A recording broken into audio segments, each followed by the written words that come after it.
First of all, I'd like to point out that my wife and daughter are here, which is rare for stuff at Biola. So that's Megan and Annalise back there.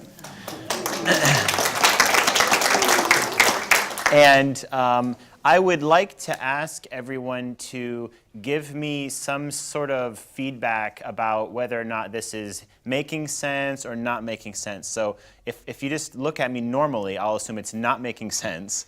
And if it's making sense, just kind of, okay, yeah, that makes sense. Because what I'd like to talk about is a meta concept that, has been stewing in my brain since summer of 2007. When I had a long argument with Matt Anderson, who some of you may know, over telephone and email and in person about the nature of social debt. So social debt was a term that I used a lot when I was here at Biola, and I said, for example, hey man, you want me to pay for this? I said, no, I got you, I'll just take the social debt. It's like, all right, you can owe me later, maybe not. And I would just say that jokingly without thinking about it. And he said, that's terrible. Christians shouldn't be talking about debt so flippantly. And I said, yes, we should. There's good debt and bad debt. And that began the conversation. So let me just begin by saying a little bit about myself. I took off 6 years in between high school and college and did missions work with Operation Mobilization in Western Europe, in Belgium and England. And came to Biola, was in Torrey, graduated in 2006, went to Darden in 2007, graduated in 2009, and spent the summer in between my first and second year of business school on Wall Street at Lehman Brothers. So it's something that's very dear to my heart. This entire topic has, I lost some money and also my job. But this is all very relevant to me. Okay. So the concept here is that debt is the enemy of gratitude, and that for Christians, we should be aiming to build up a community of gratitude and not a community of debtors. Because I think subconsciously what we do is we think about people in terms of what they owe us, or stuff in terms of the people that are attached to them, and not about what kind of a community we'd like to live in ideally. So we go about making debts and incurring debts with little thought to the kind of overall systemic implications it's having on our community. And we shouldn't be doing that. That's a bad thing. Debt-based interaction at its best will only aim for economic parity. I say, hey man, I'll pay you back in 5 years. And they say, sure, pay me back plus 5% interest. And so fine, they give me that much value. I give them that much money. And in the end, we're even. It's zero. I've lost some, they've gained some, the net, it all washes out. Whereas a gratitude-based interaction aims for economic growth. This is the big loaded phrase, and I didn't see a lot of heads nod, so I'll just give a little bit more information there. So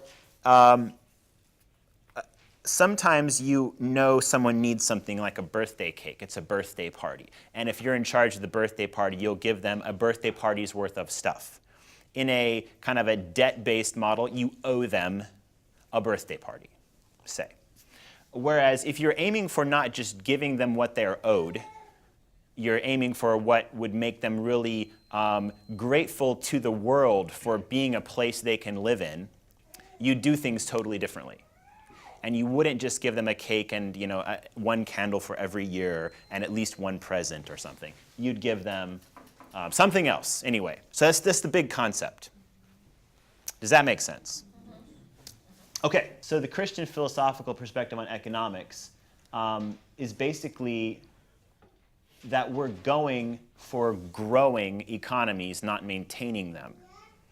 Now, this is built on a couple of concepts. There's 3 of them I put on here.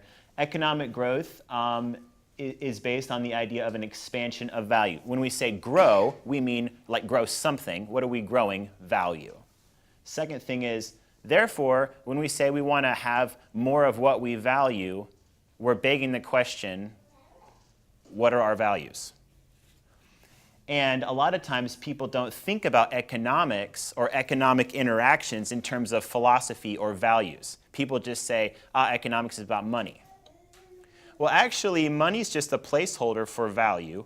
And in any interaction, whether it's buying someone their chicken sandwich at the Eagle's Nest or buying a credit default swap, what are you growing? Are you just growing more money? Or as a Christian, are we thinking more broadly? Which I think we should, which is the third sort of conclusion of this concept. Excellent economics should be oriented towards meaningful human connections. This is the thing that I say Christians should be oriented towards. The value we're aiming towards is not more money. That's just saying more, because money's just a placeholder. And so meaningful, and by the way, meaningful human connections, I'm sort of saying justice plus mercy and humility is a placeholder for meaningful human connections. Okay, I've now introduced all the topics out onto the table. They're all kind of preloaded into the air, and now we'll have to talk about them. Does this so far make sense, that there's this idea of growing things, that value is more complicated than talking about money, and that Christians have a different set of things we value than non-Christians? Okay, let's go. Now this is a very consultant-y slide. But it's got a Bible verse at the top, which is why this is different from the usual presentations I give.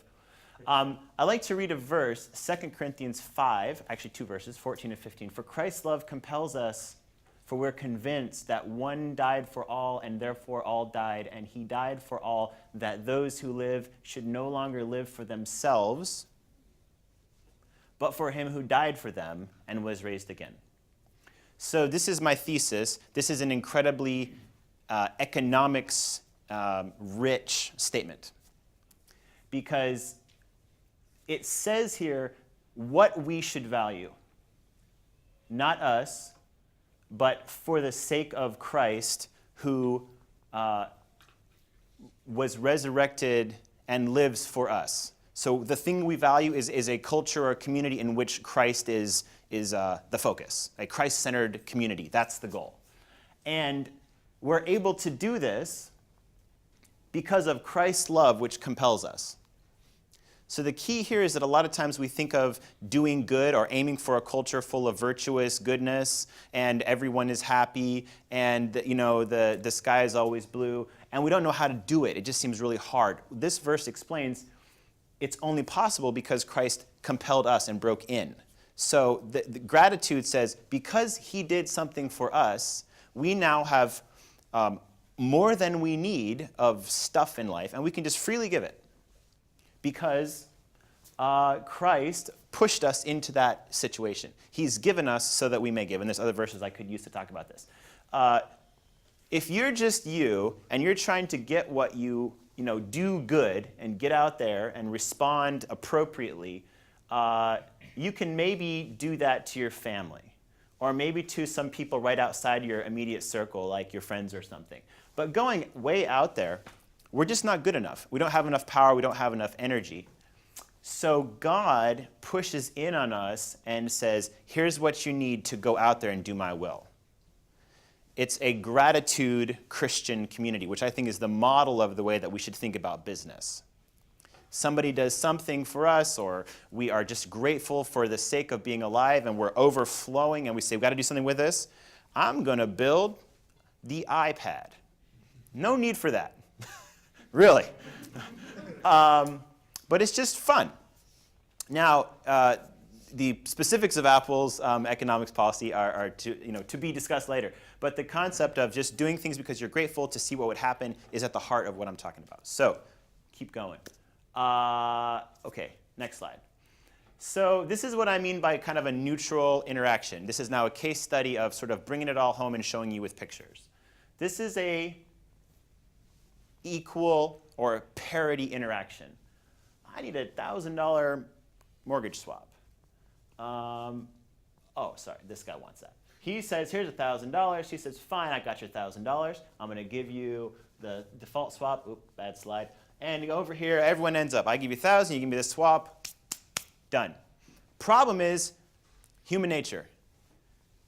He doesn't really give him a $1,000 credit default swap. He gives him a $950 credit default swap and says it's a $1,000 credit default swap. And so this thing that he bought is actually, it's a bad transaction. Now he's got it. He kind of knows that because he knows everyone's kind of worried about this. So he gives it to him and he says, fine, 1,000, I'm going to go. And it all goes in a downward spiral, in summary. This relationship can never go up. Best case scenario, everyone's equal. You said it was a $1,000 swap. It really is. I gave you $1,000. We're neutral. Okay, next slide. There's a totally other way to look at this. This is a sort of second way to look at this concept. The Good Samaritan, or as I like to call it, the parable of the good innkeeper, because I like to look at it from the business perspective. Injured guy gets help from the Good Samaritan and aid from the innkeeper. He didn't deserve that. No one owed that to him. The Good Samaritan helps this guy even though he didn't need to, takes personal responsibility for the rehab costs to the innkeeper. In the future, I will promise you, I will pay you back. But gets something really kind of neat, which is credit from the innkeeper. He says, hey, I promise, I'll pay you back later, just I'll be good for it. I'll come back in the future. And the innkeeper says, sure, no problem. The innkeeper, though, takes on the burden of almost everything. So he says, okay, I am going to give unlimited help to this guy. I'm going to give credit to this guy who I've never met before and incur a responsibility to take care of him into the future. And I do get money, and I do get business, and I do get relationship with the Good Samaritan, the GS. But ultimately, all of the real, the burden is on the innkeeper. But he's willing to do it because he sees an opportunity to keep his hotel in operation, and he sees that actually this Good Samaritan GS guy might be interesting. But everything is motivated by these sort of first mover actions. The Good Samaritan is a basically good neighbor because God has made him good. In this story, he's just a good guy. And he's able to act good in a good manner. The innkeeper can act according to how a business should, and he can also extend stuff because he's feeling like, here's this guy coming out of nowhere, he's giving me money, he's helping out. And he holds on to the guy, the injured man. The injured man walks away having only received. Now, in this situation, there's no way to even have parity. It's just all accretive. It's all up. He gets fixed. He gets this kind of good relationship with the innkeeper. Plus, he, I'm sure, feels good about himself. The innkeeper doesn't lose anything and also helps out the man. And the spiral is up. The final point I'd like to make about this community is this word over here, neighborhood. Jesus says, well, I didn't put it up here, but the question is, which one of these guys acted most virtuously? No, that's not what he said. Which one of these guys was taken the most? No. Which one of these guys exhibited the best business practices? No. What he said was, who is the best neighbor? Because there's this thing out there called the neighborhood that all this is taking place in. And so you can say, for the sake of the neighborhood, I'm just going to do what's right. If you're a Christian, you believe that God's out there helping this community go, putting in energy so that we act in a way that was most likely to give glory to his Son. And if we think about this seriously, it will change the way that we structure all of our interactions. Biola University offers a variety of biblically centered degree programs, ranging from business to ministry to the arts and sciences. Visit biola.edu to find out how Biola could make a difference in your life.